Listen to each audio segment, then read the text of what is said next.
distance education. Distance learning is the education of students who may not always be physically present at a school. Courses that conducted are either hybrid, blended, or 100% whole instruction, massive open online courses, offering large-scale interactive participation and open access through the World Wide Web or other network technologies, are recent developments in distance education.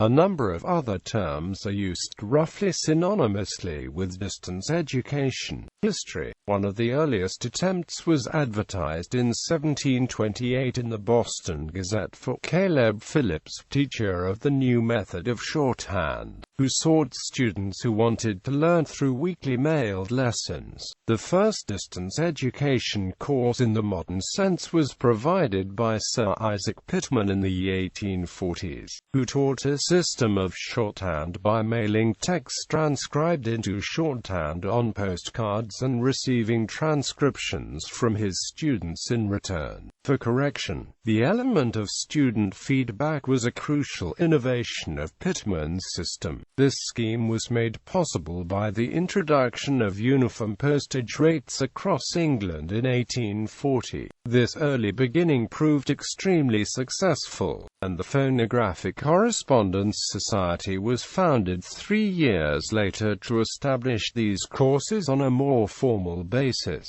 The society paved the way for the later formation of Sir Isaac Pitman colleges across the country. The first correspondence school in the United States was the Society to Encourage Studies at Home, founded in 1873. University correspondence courses. The University of London was the first university to offer distance learning degrees, establishing its external program in 1828. The background to this innovation lay in the fact that the institution was non-denominational and, given the intense religious rivalries at the time, there was an outcry against the godless university. The issue soon boiled down to which institutions had degree-granting powers and which institutions did not. The compromise solution that emerged in 1836 was that the sole authority to conduct the examinations leading to degrees would be given to a new, officially recognized entity called the University of London, which would act as examining body for the University of London colleges, originally University College London and King's College London, and award their students University of London degrees. As Sheldon Rothblatt states, thus arose in nearly archetypal form the famous English distinction between teaching and examining, here embodied in separate institutions, with the state giving examining powers to a separate entity. The groundwork was laid for the creation of a program within the new university that would both administer examinations and award qualifications to students taking instruction at another institution or pursuing a course of self-directed study, referred to as People's University by Charles Dickens because it provided access to higher education to students from less affluent backgrounds. The external program was chartered by Queen Victoria in 1858, making the University of London the first university to offer distance learning degrees to students. Enrollment increased steadily during the late 19th century, and its example was widely copied elsewhere. This program is now known as the University of London International Program and includes postgraduate, undergraduate and diploma degrees created by colleges such as the London School of Economics, Royal Holloway and Goldsmiths. In the United States, William Rainey Harper, first president of the University of Chicago, developed the concept of extended education, whereby the research university had satellite colleges of education in the wider community. In 1892, he also encouraged the concept of correspondence school courses to further promote education, an idea that was put into practice by Columbia University. Enrollment in the largest private for-profit school based in Scranton, Pennsylvania. The international correspondence schools grew explosively in the 1890s. Originally founded in 1888 to provide training for immigrant coal miners aiming to become state mine inspectors or foremen, it enrolled 2,500 new students in 1894 and matriculated 72,000 new students in 1895. By 1906, total enrollments reached 900,000. The growth was due to sending out complete textbooks instead of single lessons, and the use of 1,200 aggressive in-person salesmen. There was a stark contrast in pedagogy. The regular technical school or college aims to educate a man broadly. Our aim, on the contrary, is to educate him only along some particular line. The college demands that a student shall have certain educational qualifications to enter it, and that all students study for approximately the same length of time, and when they have finished their courses they are supposed to be qualified to enter any one of a number of branches in some particular profession. We, on the contrary, are aiming to make our courses fit the particular needs of the student who takes them. Education was a high priority in the Progressive era as American high schools and colleges expanded greatly. For men who were older or were too busy with family responsibilities, night schools were open, such as the YMCA school in Boston that became Northeastern University. Outside the big cities,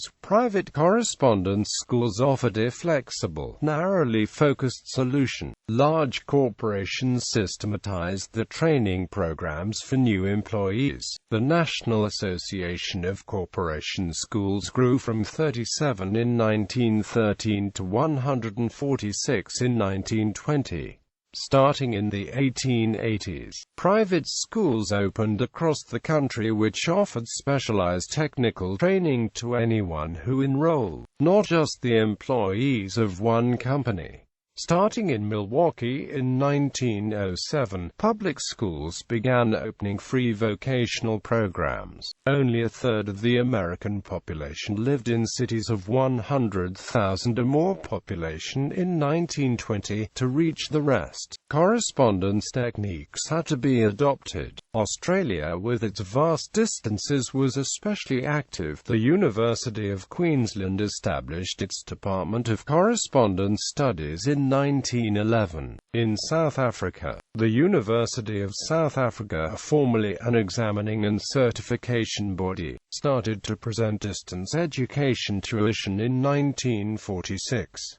The International Conference for Correspondence Education held its first meeting in 1938. The goal was to provide individualized education for students at low cost by using a pedagogy of testing, recording, classification, and differentiation. Open Universities. The Open University in the United Kingdom was founded by the then-serving Labour Party government under the Prime Minister, Harold Wilson, based on the vision of Michael Young. Planning commenced in 1965 under the Minister of State for Education, Jenny Lee, who were established a model for the OU as one of widening access to the highest standards of scholarship in higher education, and set up a planning committee consisting of university vice-chancellors, educationalists and television broadcasters, chaired by Sir Peter Venables, the British Broadcasting Corporation Assistant Director of Engineering at the time. James Redmond had obtained most of his qualifications at night school, and his natural enthusiasm for the project did much to overcome the technical difficulties of using television to broadcast teaching programs. The Open University revolutionized the scope of the correspondence program and helped to create a respectable learning alternative to the traditional form of education. It has been at the forefront of developing new technologies to improve the distance learning service as well as undertaking research research in other disciplines. Walter Perry was appointed the OU's first Vice-Chancellor in January 1969, and its foundation secretary was Anastasios Christodoulou. The election of the new Conservative Party government under the Prime Minister Edward Heath in 1970 led to budget cuts under Chancellor of the Exchequer Ian MacLeod. However, the OU accepted its first 25,000 students in 1971, adopting a radical open admissions policy. At the time, the total student population of conventional universities in the United Kingdom was around 130,000. Athabasca University, Canada's Open University, was created in 1970 and followed a similar, though independently developed, pattern. The Open University inspired the creation of Spain's National University of Distance Education and Germany's Fernuniversität in Hagen. There are now many similar institutions around the world, often with the name Open University. All open universities use distance education technologies as delivery methodologies, though some require attendance at local study centers or at regional summer schools. Some open universities have grown to become mega-universities, a term coined to denote institutions with more than 100,000 students. Open colleges. In 1976, Bernard Luskin launched Coastline Community College as a college beyond walls, combining computer-assisted instruction with telecourses produced by KOCE-TV, the Coast Community College District public television station. Coastline has been a landmark strategic success in helping to establish online distance learning using modern technology for learning technologies. Although the expansion of the Internet blurs the boundaries, distance education technologies are divided into two modes of delivery: synchronous learning and asynchronous learning. In synchronous learning, all participants are present at the same time. In this regard, it resembles traditional classroom teaching methods despite the participants being located remotely. It requires a timetable to be organized. Web conferencing, video conferencing, educational television, instructional television are examples of synchronous technology. As a direct broadcast, satellite, internet radio, live streaming, telephone, and web-based VoIP. Web conferencing software such as Adobe Connect and Zoom video conferencing help to facilitate meetings in distance learning courses and usually contain additional interaction tools such as text chat, polls, hand-raising, emoticons, etc. These tools also support asynchronous participation by students being able to listen to recordings of synchronous sessions. Immersive environments have also been used to enhance participant presence in distance education courses. Another form of synchronous learning that has been entering the classroom over the last couple of years is the use of robot proxies, including those that allow 6 students to attend classes. Some universities have been starting to utilize robot proxies to enable more engaging synchronous hybrid classes where both remote and in-person students can be present and interact using telerobotics devices such as a QB telepresence robot stand that looks around and the double robot that roams around. With these telepresence robots, the remote students have a seat at the table or desk instead of being on a screen on the wall. In asynchronous learning, participants access course materials flexibly on their own schedules.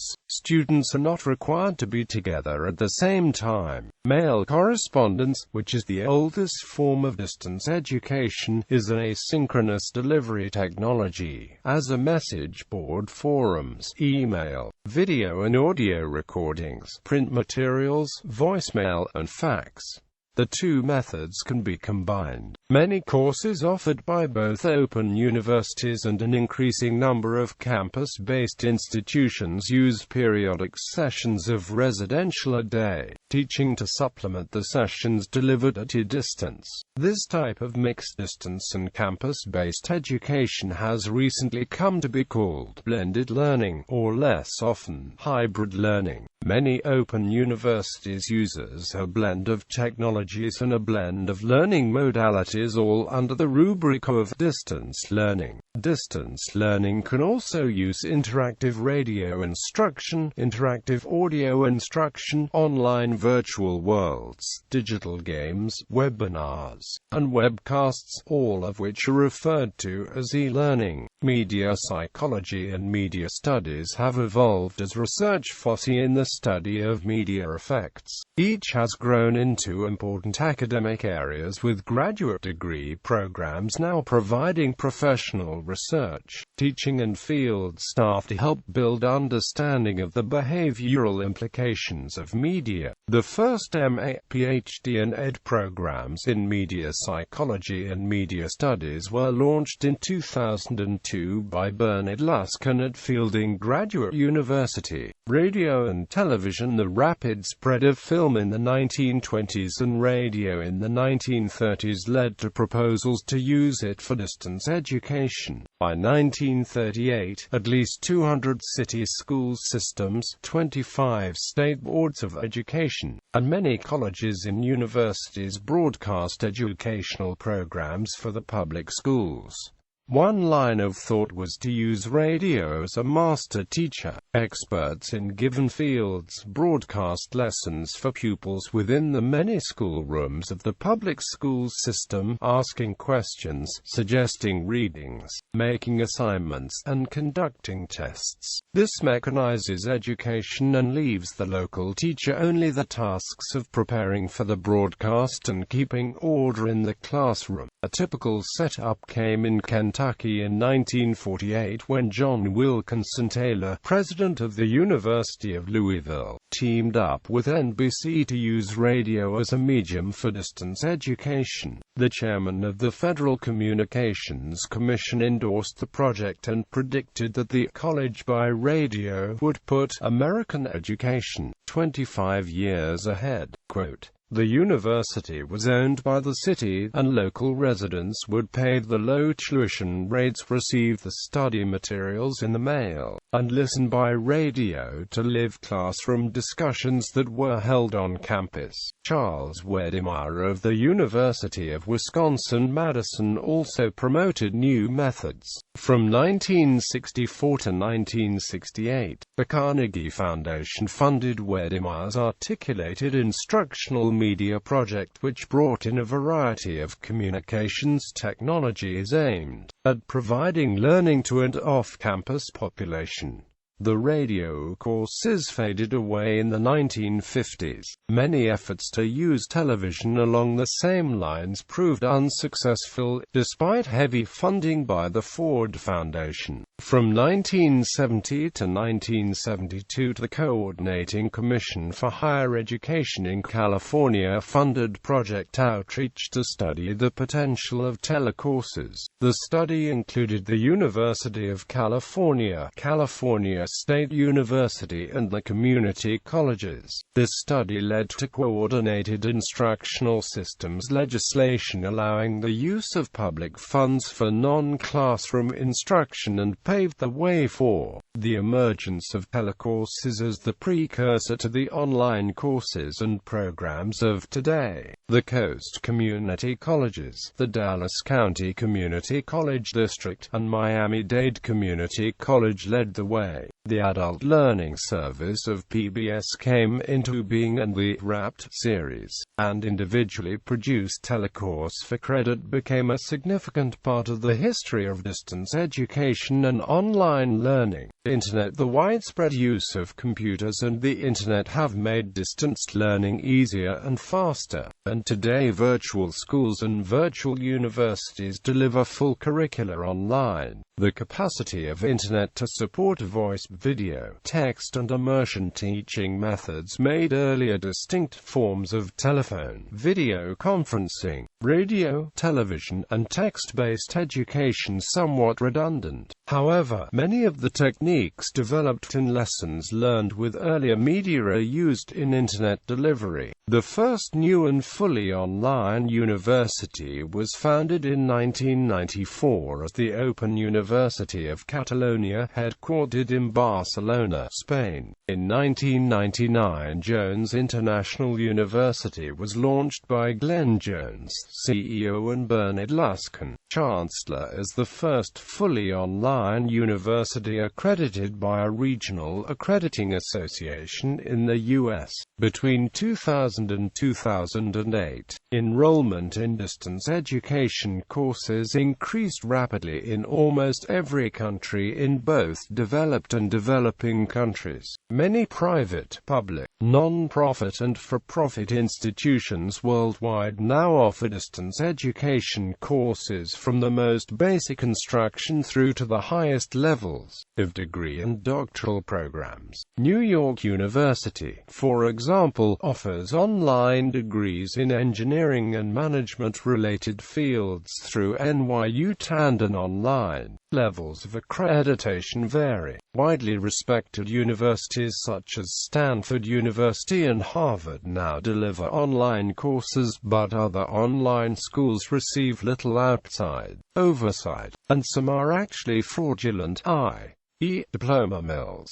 In the U.S., the Distance Education Accrediting Commission specializes in the accreditation of distance education institutions. In the United States in 2011, it was found that a third of all the students enrolled in post-secondary education had taken an accredited online course in a post-secondary institution. Even though growth rates are slowing, enrollment for online courses has been seen to increase with the advance in technology. The majority of public and private colleges now offer full academic programs online. These include, but are not limited to, training programs in the mental health, occupational therapy, family therapy, art therapy, physical therapy, and rehabilitation counseling fields. Even engineering courses that require the manipulation and control of machines and robots that are technically more challenging to learn remotely are subject to distanced learning through the Internet. Distance education has a long history, but its popularity and use has grown exponentially as more advanced technology has become available. By 2008, online learning programs were available in the United States in 44 states at the K-12 level. Internet forums, online discussion group and online learning community can contribute to an efficacious distance education experience. Research shows that socialization plays an important role in some forms of distance education.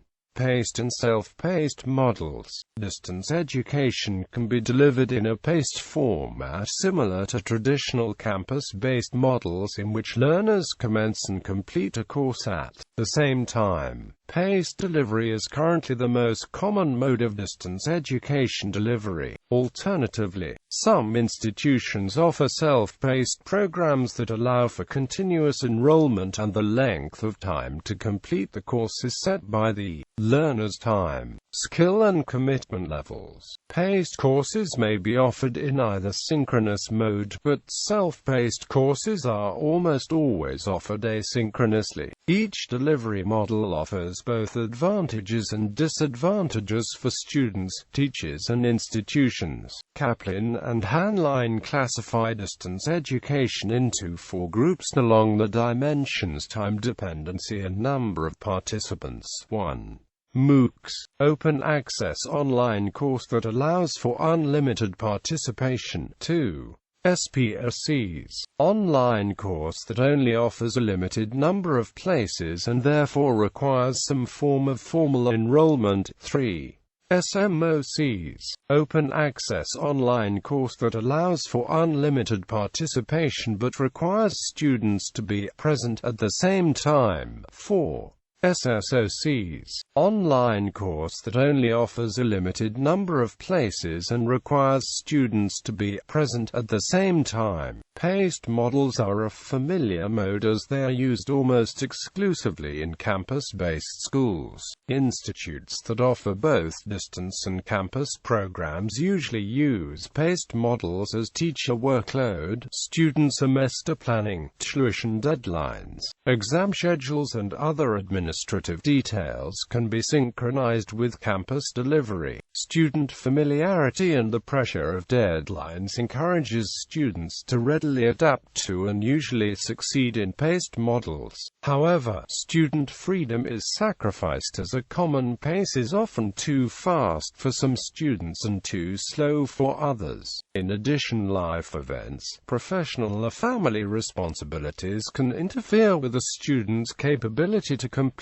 tasks to an external schedule. Finally, paced models allows students to readily form communities of inquiry and to engage in collaborative work. Self-paced courses maximize student freedom, as not only can students commence studies on any date, but they can complete a course in as little time as a few weeks or up to a year or longer. Students often enroll in self-paced study when they are under pressure to complete programs, have not been able to complete a scheduled course, need additional courses or have pressure which precludes regular study for any length of time. The self-paced nature of the programming, though, is an unfamiliar model for many students and can lead to excessive procrastination resulting in course incompletion. Assessment of learning can also be challenging as exams can be written on any day, making it possible for students to share examination questions with resulting loss of academic integrity. Finally, it is extremely challenging to organize collaborative work activities, though some schools are developing cooperative models based upon networked and connectivist pedagogies for use in self-paced programs.